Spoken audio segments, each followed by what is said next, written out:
Good afternoon, everyone. It's a Wednesday, and this is Nutmeg Sports on the HAN Network with Donald Eng. He's the guy in the black shirt. I'm Rob Adams. That's Kevin Coleman in the white shirt. He's joining us today as well as we get you through a Wednesday edition of the program. Amazingly, June 29th, 2016. And Don, a good afternoon to you, and here we are, Hump Day. What's going on? I'm here on a Wednesday. Isn't that that in itself is a story? I blame Pantouf the cat, by the way. Yeah, I do too. Actually, that's okay. We will have words. We will deal with Pantouf Dave and I, Stewart yes. at another time. Dave was supposed to be here today. He told me he has an important meeting with the good people of the Fairfield County Interscholastic Athletic Conference, aka the FCAC. Was that a teaser? That was a teaser. I don't really know what more there is beyond that. I just know he had a meeting. They might have been talking about the catering. Who knows? It might have been. You never know. Of course, they're going through a big transitional time with this being the final days. And in actuality, both John Kutzo and Ralph King step aside effective June 30th, and Dave Schultz will take over the conference beginning July 1st. So this is really the real transition time is taking place right about now. So it's an exciting time, and the FCAC is going to be absolutely fine with Dave Schultz.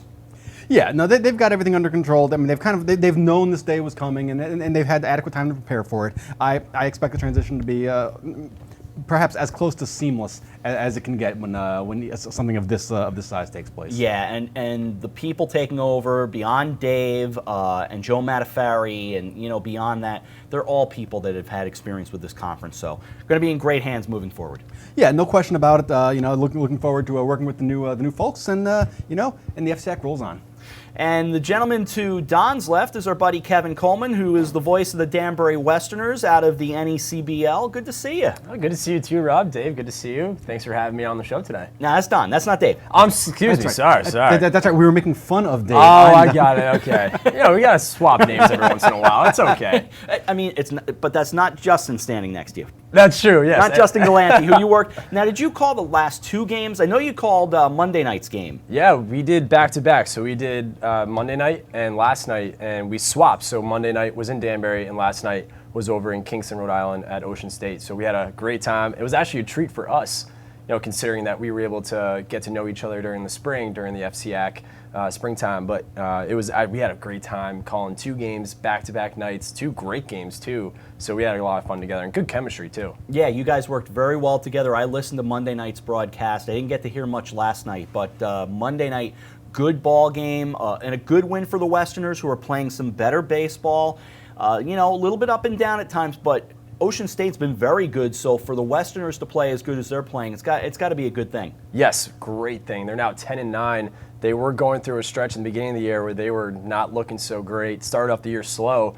Now they've won. They were at a stretch where they won 5 in a row, and now they've beaten the best team in the league of Ocean State 2 games in a row. Last night, winning by a final score of 5-1. Enzo Esposito took a no-hitter to the 9th inning and lost it with 1 out. It was heartbreaking for us to call it because you were rooting for him, and even Justin was saying, I would love to call a no-hitter, and his pitch count was up at 120, I believe. And Josh Perro, the manager, finally said, you have to come out. He walked the leadoff batter. Justin Snyder came in relief, another lefty, and the first pitch he gave up was a hit. So it would have been fun to call a no-hitter. Still, overall, 2 great wins for the Westerners against the Ocean State Waves. Now, did you mention on the air that there was a no-hitter in progress? We didn't until the 7th inning when Justin took it out of the break. Whoa, it's not necessarily my fault. Justin, out of the break, said no hits through 7. So, I mean, it's not technically saying that there was a no-hitter. Right. We're not, we didn't jinx him, I should say, but we were silently rooting for him, and I think a lot of people at Ocean State, even the fans, were kind of hoping to see something cool. But overall, an unbelievable pitching performance. He only had 1 strikeout. His first strikeout came in the 8th inning. That's amazing.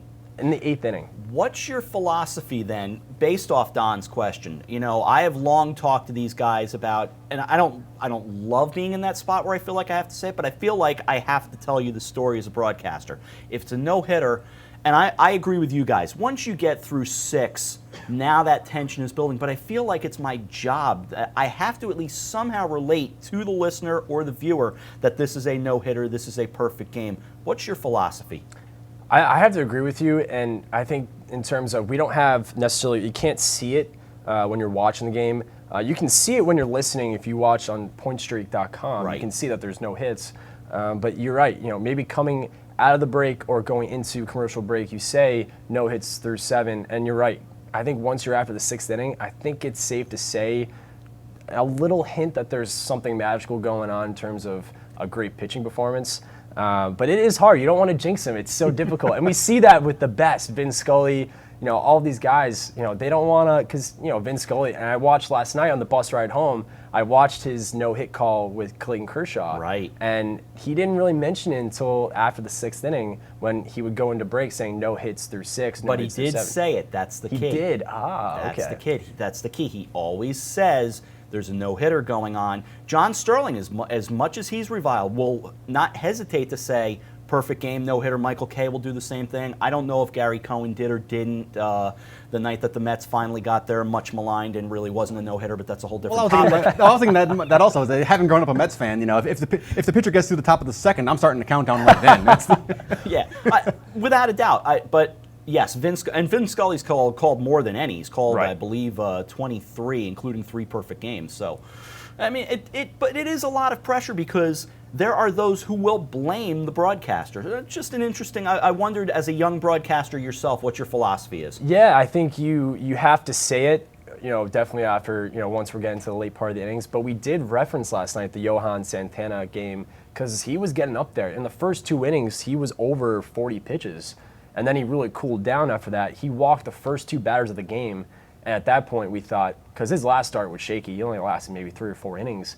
He went through 8 scoreless innings with 1 strikeout in the 8th, no hits.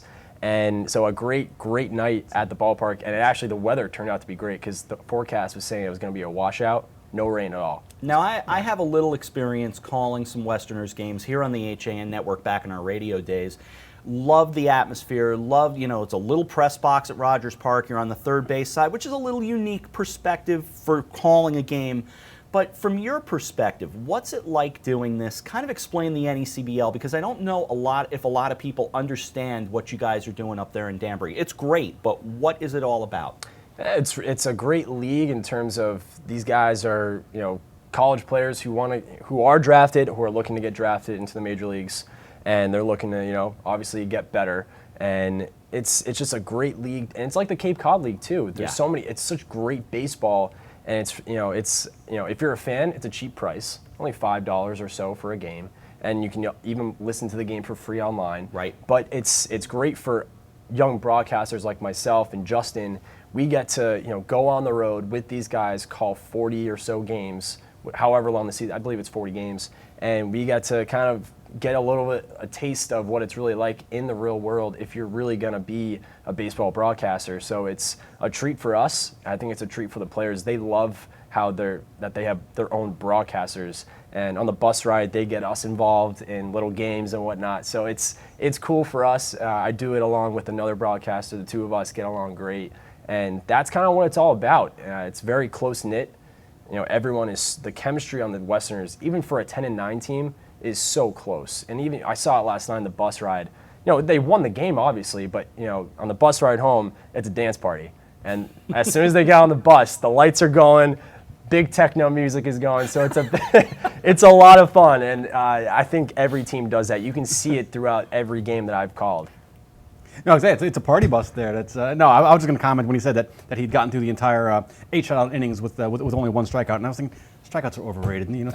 Ground balls more democratic. Fascist. That's what they are. Strikeouts are fascist.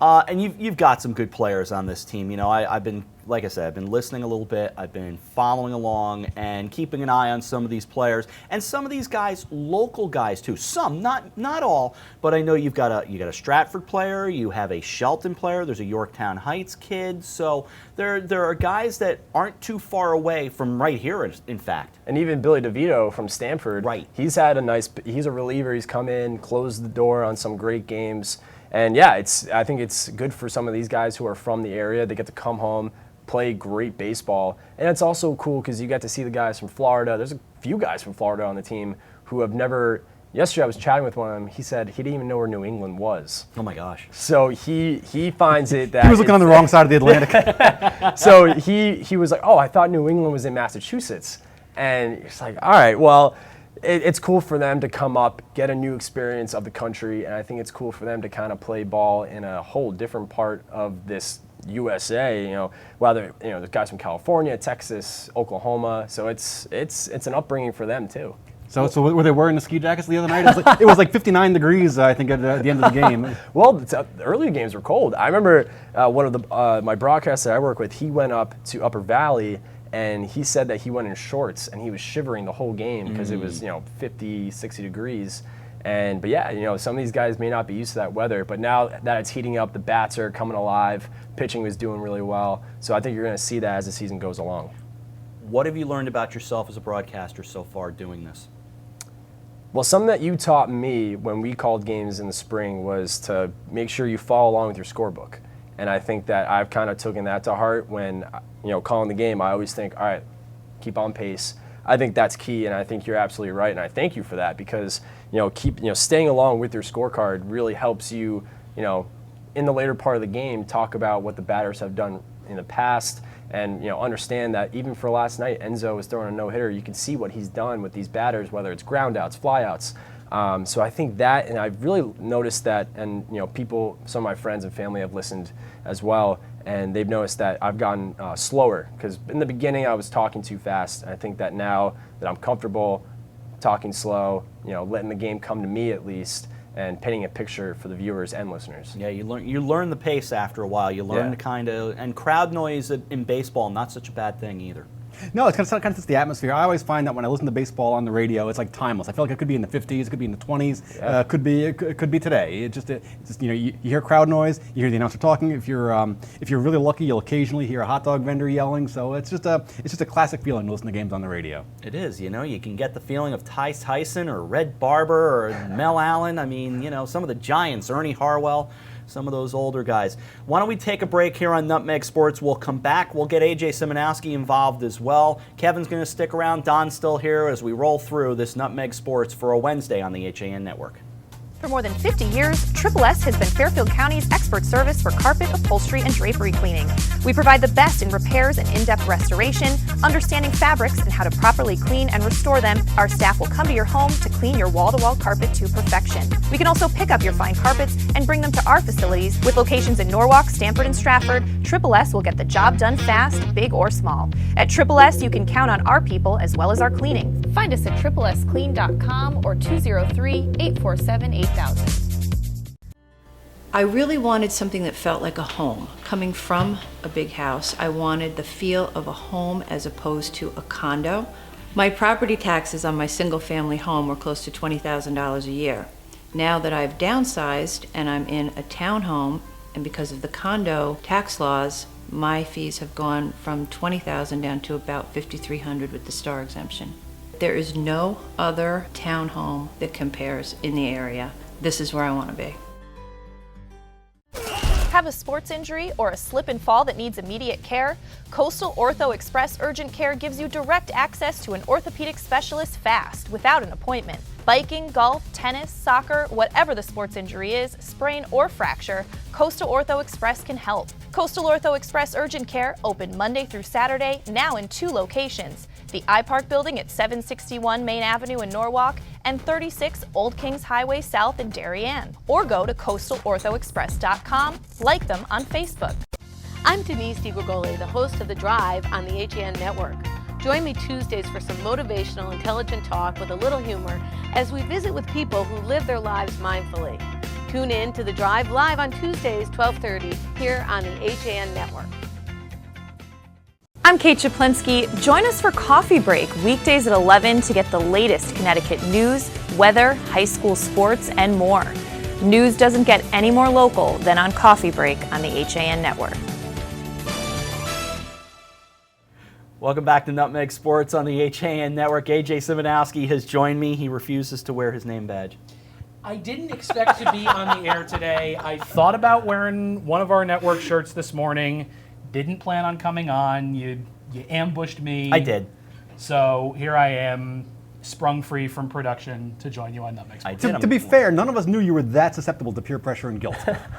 True, but I haven't been on in a while. You asked me to come on, I wanted to come on. It was the burrito. That's what worked you over. Yes. Yes. when we went and had the promise of the burrito was what finally did me in. You were listening to the talk about the NECBL. Kevin's sticking around with us. And have you been to a game? Have you gone to any of this yet? I mean, it's so good. I have not, just purely due to a lack of time and living as well. I shouldn't say I live too close to Danbury, but it's certainly not a far drive. And I really just should go up there and harass you one night. I mean, I'd love it. You come in the booth, hang out. It's a good time. It's actually bigger than you'd expect. And Rob can attest that it's actually a bigger press box. I'm okay with that. Yeah. It's a good time. Everyone has fun up there. We all have good laughs. Hey, they were so good to me last year. They made room for me to sit in one corner of the booth, and believe me, I felt like dad to the entire booth because it really is a young group of people, which is fun. Yeah, I'm the oldest one in terms of the broadcasters because I'm 23 and the rest of them are 21 or 20, still in college. But yeah, it's a fun group and everyone gets along great, and that's what makes it even better. What do you carry in terms of memories? Because Kevin, of course, if you don't know, and you should, but Kevin was with us during the spring. What kind of grabs you from what you remember of the spring season? I think the lacrosse games kind of stick out to me, and seeing Darien boys and girls win FCX and just the run that they had, I think that really sticks out to me, and how great they were during the interviews too after the game. They were always so nice. They always said thank you. They were so polite. I think that's what sticks out to me, and just the crowd too that they got at Brian McMahon for those FCX finals was really cool. What do you remember? I would have to go with the lacrosse games as well, being down on the sidelines with Kevin. Yeah.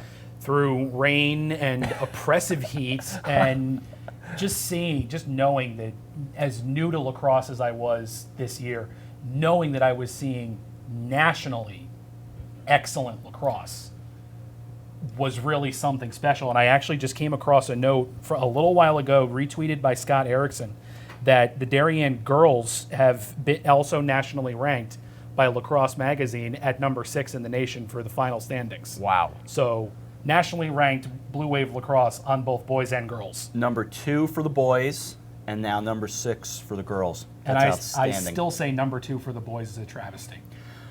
I just do. I can't disagree. Now, Don and I talked about it, and Dave and I talked about it as well, I guess last week. And I can understand as I kind of looked at some of the strength of schedule where the Blue Wave are a legitimate number 2 at worst. Anybody putting them below 2 is silly. I'll say that. Yes, that's definite. And I did my own analysis of the rankings, and that's really what it comes down to: is strength of schedule. I believe McDonough High School out of Maryland is the number 1 seed, as they are for the girls as well. So really good lacrosse being played down in McDonough. They just played a higher quality of team. For every week that Darien would play a team like New Canaan or Ridgefield that is also really quality, they would play some of the lower teams in the FCAC, which just kind of brings down your overall product. Don, do you have a memory of this sports year in general? Well, let's see. And as far as covering games, I think it was being the next to the ice commentator for a couple of hockey games. Not realizing just how cold the rinks can get.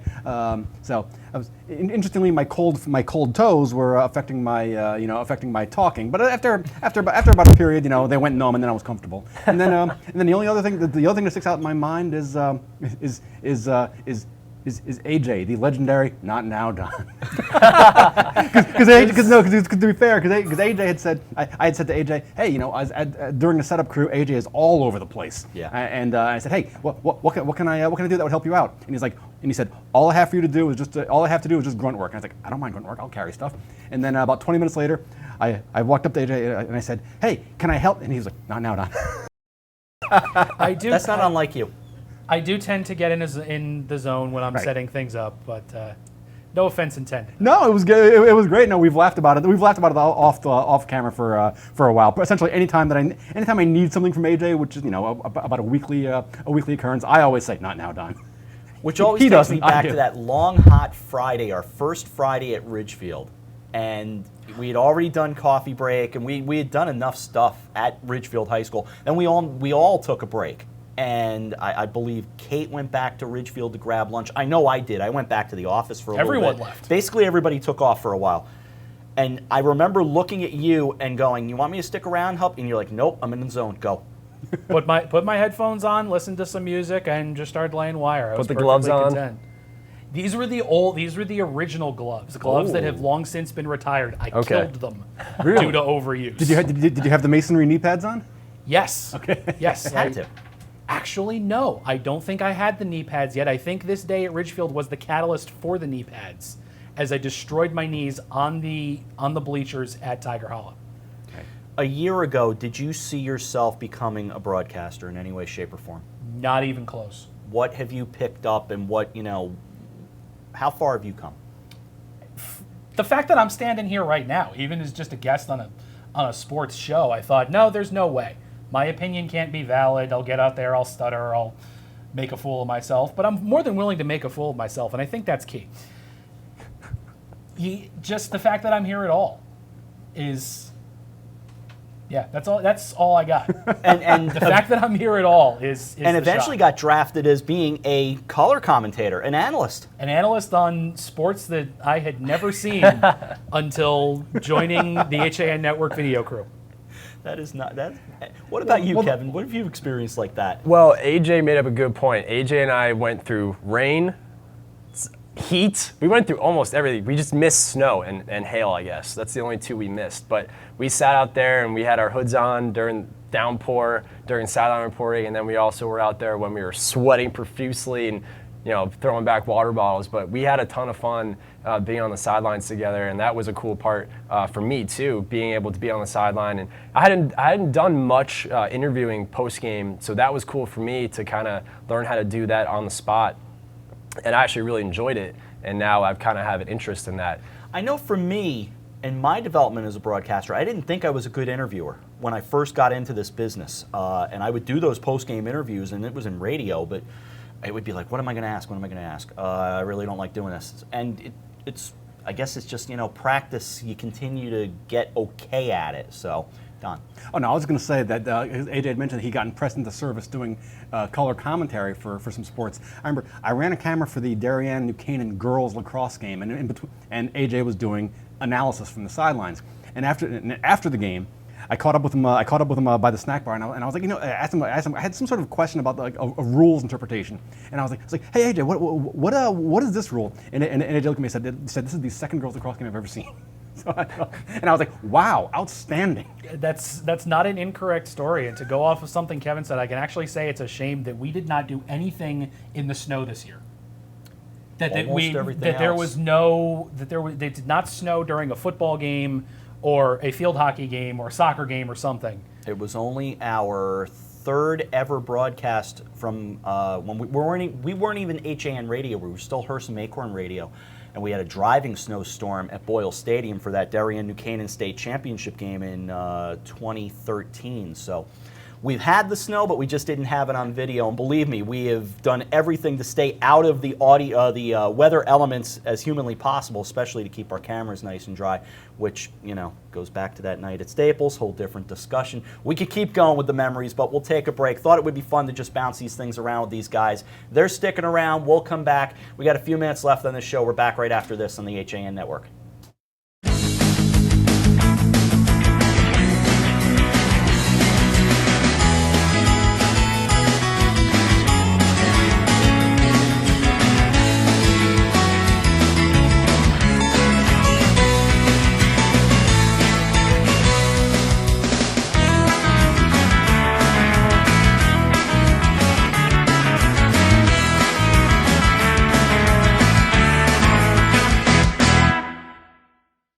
Keep your future star active and happy this summer at Future Stars Sports Academy camps and clinics. The Academy is offering sessions throughout Fairfield County. Sign up for a week of basketball, cheerleading, football, or a multi-sports camp.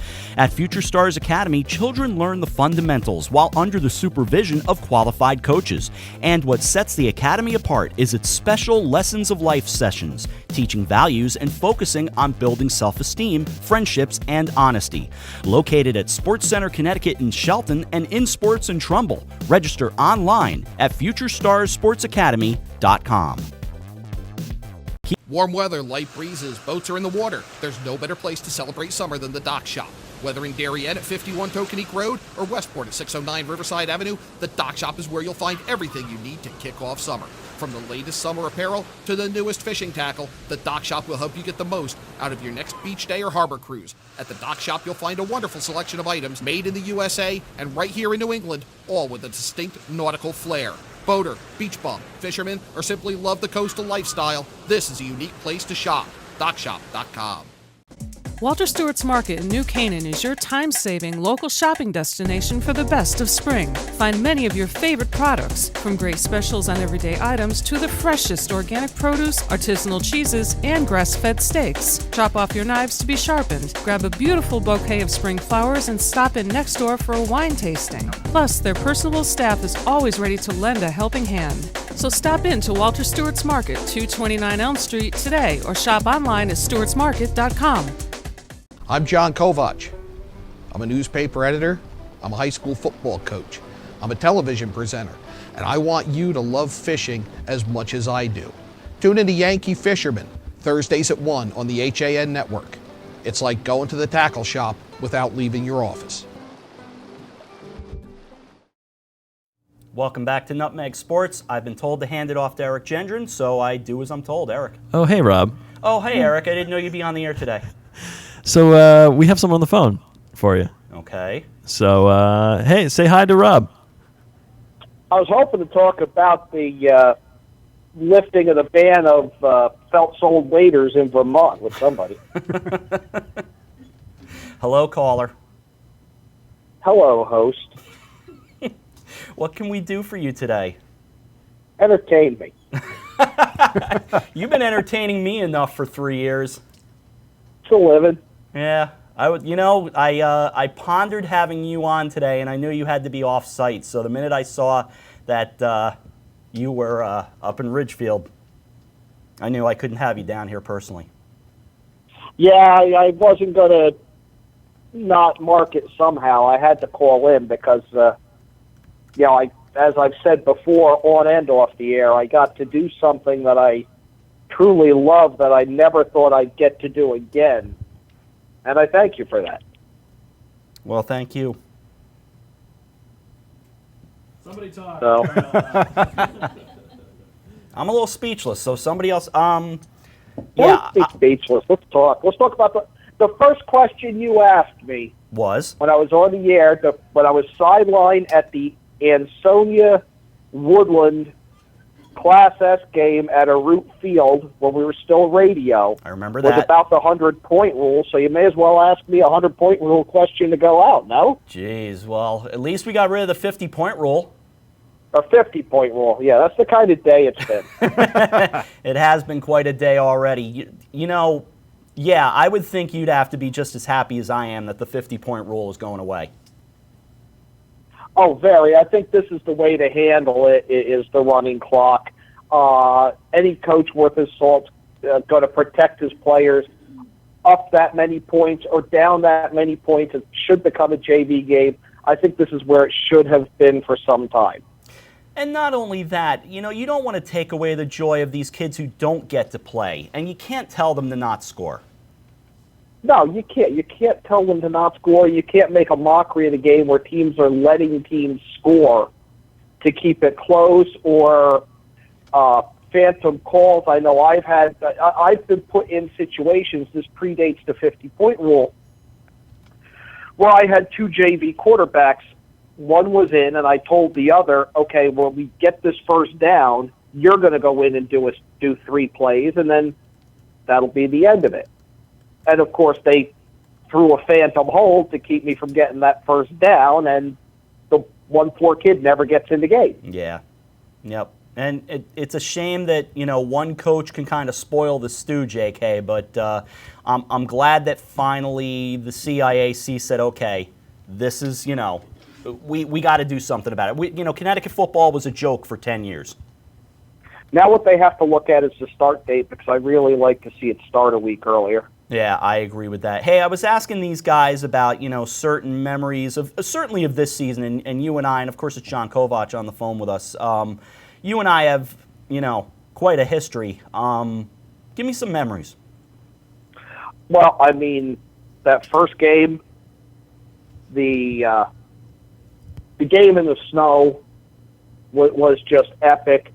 and then coming out of that season, that basically spending the week at Ingalls Rink and that first day of finals that we did radio, where, you know, we did hockey in the morning and basketball all night and called a lot of sports. You know, I'll always remember those first semifinals that you and I did, because we'd built up something, and this is early 2014, where we had done so many games together and so many guys started coming with us. But what I remember about that is you and I being at Ingalls Rink, and it was just you and I. We called the game, and there was something, it was like, it almost felt pure again. Yeah, it was just two guys talking about a hockey game. They just happened to be wearing headsets, and people happened to be listening in. And by the way, there was an epic semifinal, or an epic semifinal overtime goal. I remember, a couple of them. Boy, that was fun. That was fun. That was great times. Oh boy, and neither one of us had a voice. No, not at all. And possibly one of my favorite days is that Saturday. And again, this is when we were still radio. Oh yeah. Where, you know, John and I called, and Paul Silverfarb and Josh Fisher helped us out. Chris Callan jumped in that mix as well. And that Friday night we did one game. We did one championship. And then that Saturday we started with a championship, I think at 10 o'clock in the morning. Then you guys, Paul, you and Josh, all went to Mohegan Sun. Cato and I stayed and did the latter game, which was the Darien Fairfield Prep championship game. And then I drove up to Mohegan Sun, joined you guys as you're in the middle of the third game of the day. You guys kicked me out and said, go sit and drink a cup of coffee and rest your voice. I came back for the last game of the day that we did. I mean, and then the pictures we took on the floor, and I really wasn't thinking. I should have had Eric throw up that picture. Those pictures we took on the floor, we always said to ourselves, let's get back to that. Let's get back to that moment of us standing on the field or on a, you know, wherever, having our picture taken. Those moments meant a lot to me. And obviously for me, Cooperstown, which, you know, was where we were able to have Eric involved. And I really wish AJ had made it there, and Don as well. Cooperstown was about as great a weekend as I recall.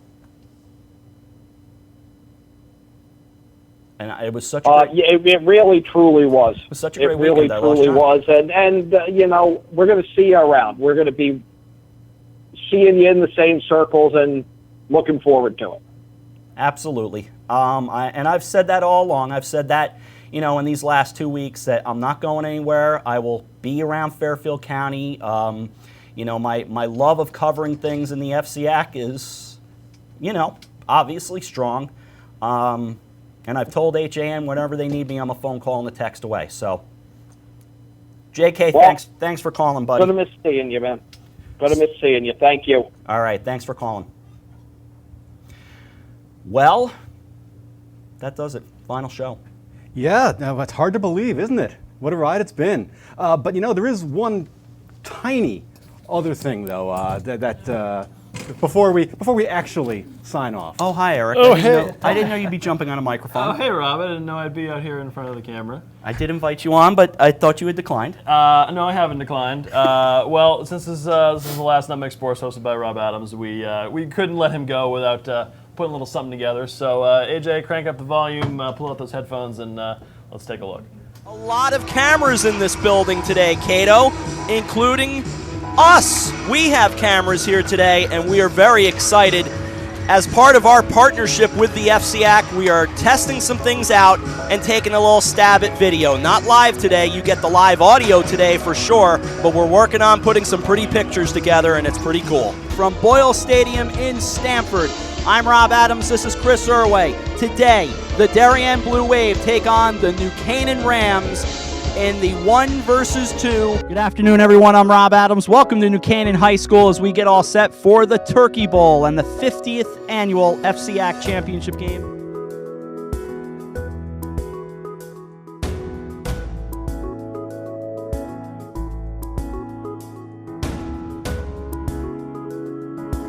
Well, we're joined by 3 members of FCAC royalty, if you will. Bobby Valentine, Rick Robustelli, Bennett Salvatore. Gentlemen, first of all, thank you all for your time. And Very happy to be joined here on the HAN Network by Christopher Mad Dog Russo, of course, longtime host of Mike and the Mad Dog, and now on Sirius XM, where he hosts Mad Dog Unleashed, as well as High Heat on the MLB Network. Chris, good to see you. Well, boys, a pleasure. Looking forward to this. Go ahead, pal.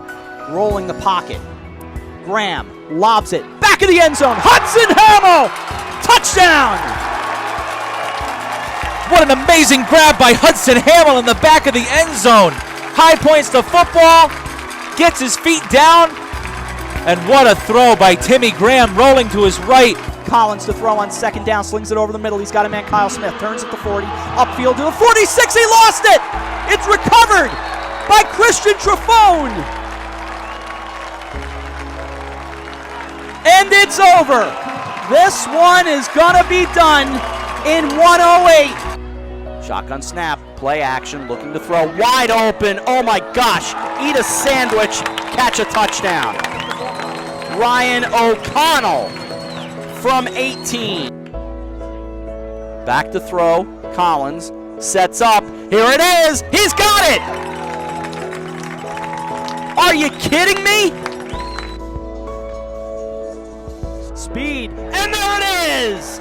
Mark Ivanchik with the sack, and congratulations from his teammates, Mark Ivanchik, now the record holder.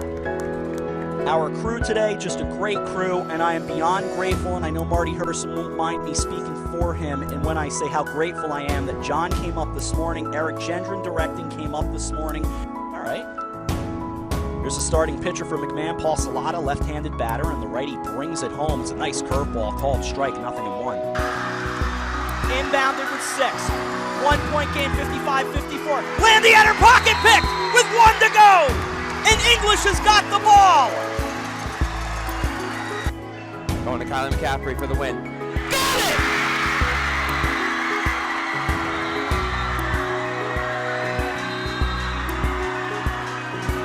it! The set and the payoff.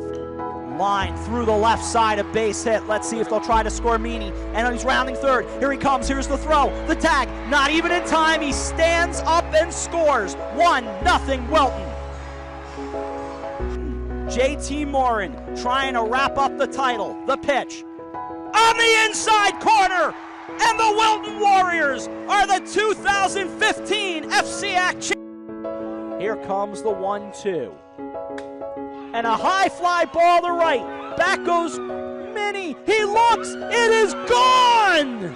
Ferraro turned and looked at it. It's a walk-off. 2-run homer in the bottom of the 8th. And New Canaan knocks off Greenwich 8-7.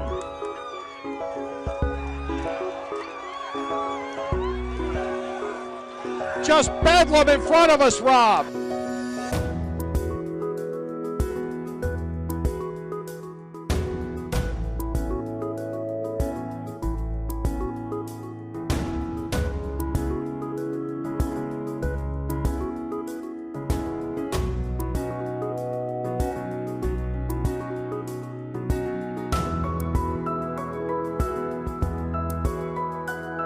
And the gentleman standing to my left certainly needs no introduction to many throughout New York and the metropolitan area, baseball fans as well, Mariano Rivera. Mariano, thank you for a few minutes. Oh, no, my pleasure. Thank you for having me here. The one question I said I would ask you, toughest hitter against you?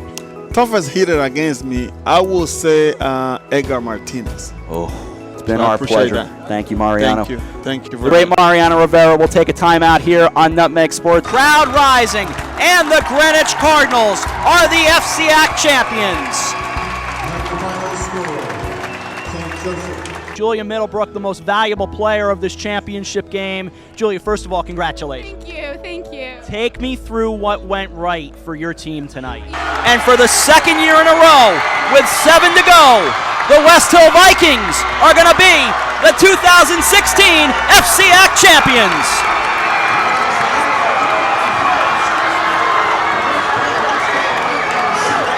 Ropp with the approach. Ropp, the shot and the goal.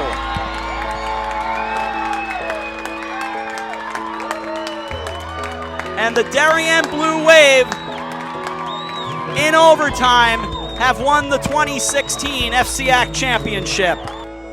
Here it comes. Lifted to left, and it looks like back to the left field. A diving try, and the Darien Blue Wave have walked off with the FCAC championship. For our entire crew here on the HAN Network here at Rafferty Stadium, Josh Fisher, Marty Hersom, Max Barefoot, John Kovach, Andrew Mitchell, Sean Saylor, AJ Simonowski, Eric Gendron, Dan Arestia, Frank Granito, I'm Rob Adams. Congratulations to the Darien Blue Wave and the Daniel Han Tigers. You've been watching the CIAC on the HAN Network. Good night. It's been fun from Fairfield.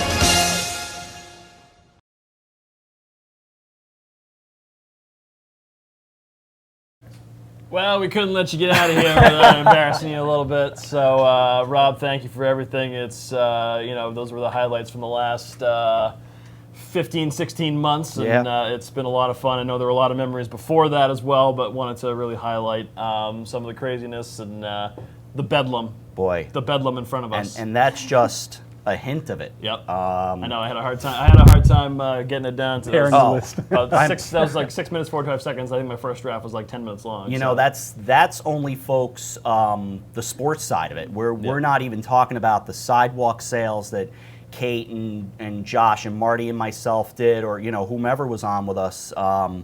We're not talking about Vermont and the tent. And if you don't know the story of the tent, we've told it. We have the tent that maybe you've all seen. It's got the logo on it, and a gust of wind picks it up in Manchester, Vermont, right at the side. Route 30 runs right alongside the building that we have up there. Picked it right up and on the power lines, and Kate and I immediately put our hands up on the tent, on the metal rods, of course, because that's what you do. You're going to try to get it off these power lines, and Josh Fisher freaking out, and Marty, poor Marty going, oh my gosh, what could have happened? We got it off the lines and all, but you didn't die. None of us died. But it's just an example of what has gone on in really, almost 3 years since we first, talked about this idea at a softball game. And it's been an absolute pleasure pushing the buttons back there for you, and being on the air a bit with you as well. And we got almost telepathic there, with a lot of these shows. So thank you for everything. Thank you. And we'll be around. We won't be strangers. You won't be a stranger. I know that. And like I said, I'm around. I will be happy to come out and do stuff with the network. This is still family to me. I'll be around. I'll see everybody. That's why everybody says, oh, grab a beverage or whatever. I'm not going anywhere. I'm not going to be that far away. So I'll be part of the family. Donald, thank you for everything on this show. It's always been fun. Every time the lights come on, every time I hear the music, as I've said off the air, and I think I might have even said it on the air, every time I hear Trag come up, it's the highlight of the day. I'm glad you brought up Trag. Thanks to Nora Traganese. She was the one who gave us that music in early 2015 when Paul Silverfarb and I first started this. So that's when we first started this show. The show will be in good hands. So it will be. It will be. I know we haven't said for sure who that person is. I know who it is, but it'll be in good hands. And AJ, thank you. I know you're back over there, but thank you. So with all that said, folks, 2 more days of coffee break, and of course these guys are going to keep doing great things down the road, and I'll be watching. I'll be a part of it. But that'll do it for Nutmeg Sports. For our entire crew, thanks to AJ, Kate's sitting over there. Kevin, thank you so much. Great to see you today. Glad to make you the last guest on this version with me. Eric, thank you for everything. For Donald Eng, I'm Rob Adams. Thank you.